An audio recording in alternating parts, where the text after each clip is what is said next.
নমস্কার বন্ধুরা, সোমা কিচেনে সবাইকে স্বাগত। আজকে আমি আপনাদের সামনে নিয়ে চলে এসেছি একটা কচুর লতি দিয়ে একটা রেসিপি করে দেখাবো।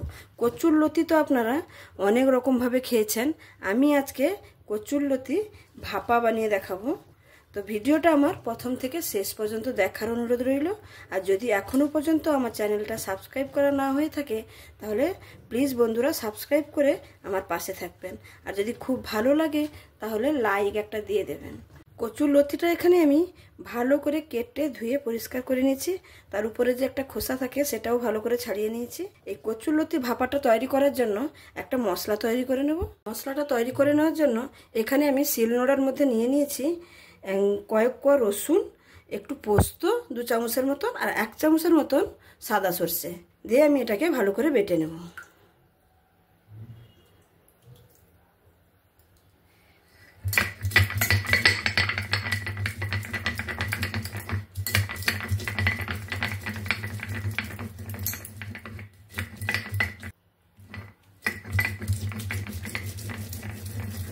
আমি এখানে ভাপা কিন্তু যেটা গ্রামের দিকে বানাই সেটা কিন্তু পুরোটাই সর্ষে বাটা দিয়ে বানাই।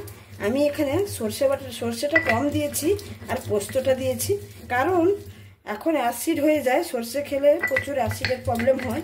সেই জন্য আমি সর্ষের পরিমাণটা কম রেখে একটু পোস্ত দিয়ে পোস্তর পরিমাণটা বেশি রেখে আমি এই ভাপাটা করে দেখাবো। এখানে দেখুন মশলাটা আমার বাটা হয়ে গেল, একদম মিহি করে বেটে নিয়েছি। দেখুন মশলাটা আমার বাটা হয়ে গেছে, এবার আমি তুলে নেব।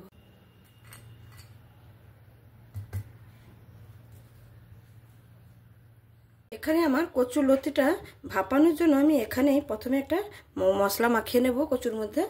এবার দেখুন এখানে একটা বড় সাইজের পেঁয়াজকে আমি কুচি করে নিয়েছি, আর নিয়েছি একটা বড় সাইজের টমেটোকে কুচি করে, তার সঙ্গে 3টা কাঁচা লঙ্কা। তারপর যে মশলাটা আমি বেটে নিয়ে এলাম, রসুন, সর্ষে আর পোস্ত, সেটা দিয়ে দেব।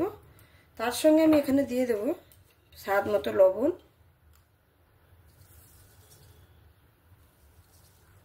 পরিমাণ মতন হলুদ, একটু ঝাল লঙ্কার গুঁড়ো, যেহেতু 3টা কাঁচা লঙ্কা দিয়েছি সেজন্য সামান্য একটু ঝাল লঙ্কার গুঁড়ো, আর ভালো কালারের জন্য এখানে একটু কাশ্মীরি লঙ্কার গুঁড়ো, আর আমি এখানে দেব সামান্য একটু কালো জিরে, আর এই যে ধনে পাতাটাও কেটে রেখেছি এখানে দিয়ে দেব। তারপরে আমি এখানে দেব পরিমাণ মতন সর্ষের তেল। এই ভাপাটা কিন্তু সম্পূর্ণ সর্ষের তেলেই করতে হবে। আর সবার শেষে দেব একটু চিনি। চিনিটা আপনারা নাও দিতে পারেন। আমি মনে করি আমি যখনই ভাপা করি আমার মনে হয় একটু চিনি দিলে এটা খেতে কিন্তু খুবই ভালো লাগে। দিয়ে আমি এটাকে ভালো করে মেখে নেব। এখানে আমি ভালো করে হাতে চেপে চেপে ভালো করে মেখে নিয়েছি। এবার আমি সেই শিলনোড়ার যে মশলাটা করেছিলাম সেই জলটা, সামান্য একটু জল আমি এখানে দিয়ে দেবো। ব্যাস, এটা আমার সম্পূর্ণভাবে মাখা হয়ে গেল। এবার আমি রান্নার কাছে চলে যাব। এখানে কচুর লতি ভাপার জন্য একটা কড়া বসিয়ে নিয়েছি, আর কড়াইয়ের মধ্যে আমি একটু তেল দিয়ে দেব, সর্ষের তেল। সেখানে দিয়েছিলাম আর একটু সামান্য পরিমাণে এখানে দিলাম। তেলটা গরম হতে দেব। তেলটা এখানে আমার গরম হয়ে গেছে। আমি কচুর লতিতে আর একটু স্বাদ বাড়ানোর জন্য এখানে কটা বিউলির ডালের বড়ি নিয়েছি। বড়িগুলোকে প্রথমে ভেজে নেব। এই বড়ি দিয়ে একবার কচুর লতিটা ভাপা খেয়ে দেখবেন, খুবই দুর্দান্ত স্বাদের হয়। এই পর্যন্ত যদি আমার এই রেসিপিটা ভালো লেগে থাকে তাহলে অবশ্যই লাইক, শেয়ার, কমেন্ট এবং সাবস্ক্রাইব করে আমার পাশে থাকবেন। আর যদি খুব ভালো লাগে তাহলে বন্ধুবান্ধবের সঙ্গেও শেয়ার করার অনুরোধ রইল। আমি এখানে বড়িগুলোকে সুন্দর লাল লাল করে ভেজে নেব। এবার আমি বড়িগুলো তুলে নেব। বড়িটা ভাজা হয়ে গেছে। এখানে আমার বাদ বাকি যতটুকু তেল আছে আমি ওই তেলের মধ্যেই এই কচুর লতিটা দিয়ে দেব।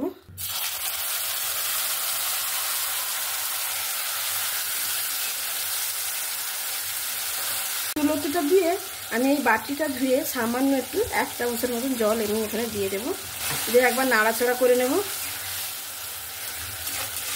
আমার নাড়াচাড়া করে নিয়েছি। এবার আমি একটা ঢাকনা দিয়ে ঢেকে দেব, আর গ্যাসের ফ্লেমটাকে একদম স্লোতে করে দেব। দিয়ে আমি 10 মিনিটের মতো রান্নাটা করে নেব। এখানে আমার 10 মিনিট হয়ে গেছে। ঢাকনাটা আবার খুলে নিচ্ছি। দেখুন তরকারিটা দেখুন একদম সাইড দিয়ে পোড়া পোড়া লেগে গেছে।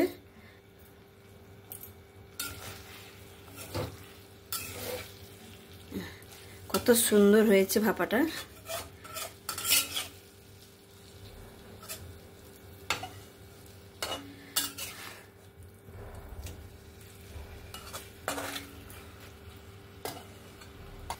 এখানে আমার রান্নাটা একদম কমপ্লিট।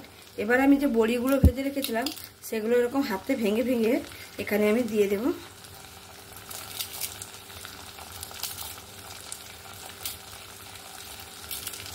এখানে আপনারা চাইলে বড়ি না দিয়ে চিনেবাদামও ভেজে দিতে পারেন, তাতেও কিন্তু খুব ভালো লাগে।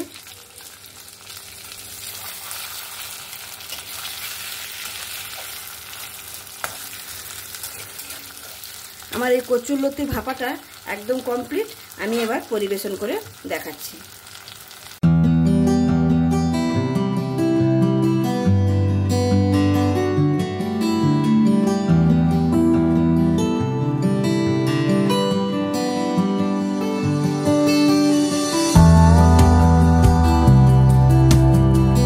তাহলে বন্ধুরা দেখতেই পেলেন আমার এই কচুরলতির ভাপা রেসিপিটা। এই রেসিপিটা এত সুন্দর খেতে লাগে। এরকম রান্না যদি গরম ভাতের সঙ্গে থাকে তাহলে সত্যি বলছি আর কিছু। দেখুন দেখতে কত সুন্দর হয়েছে। আপনারা যদি এরকম কচুরলতি পেয়ে থাকেন তাহলে অবশ্যই একবার আমার মতন করে, অনেক রকমের তো বানিয়ে খেয়েছেন, একবার এরকম আমার মতন করে ভাপা বানিয়ে খেয়ে দেখবেন বন্ধুরা।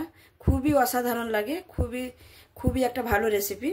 আমার এই রেসিপিটা যদি আপনাদের কাছে ভালো লেগে থাকে তাহলে অবশ্যই লাইক, শেয়ার, কমেন্ট এবং সাবস্ক্রাইব করে আমার পাশে থাকবেন।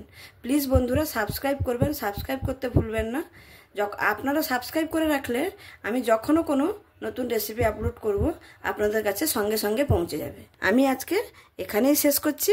আবার দেখা হবে অন্য কোনো রেসিপির সঙ্গে অন্য কোনো দিন। সবাই ভালো থাকবেন, সুস্থ থাকবেন, সাবধানে থাকবেন। ধন্যবাদ।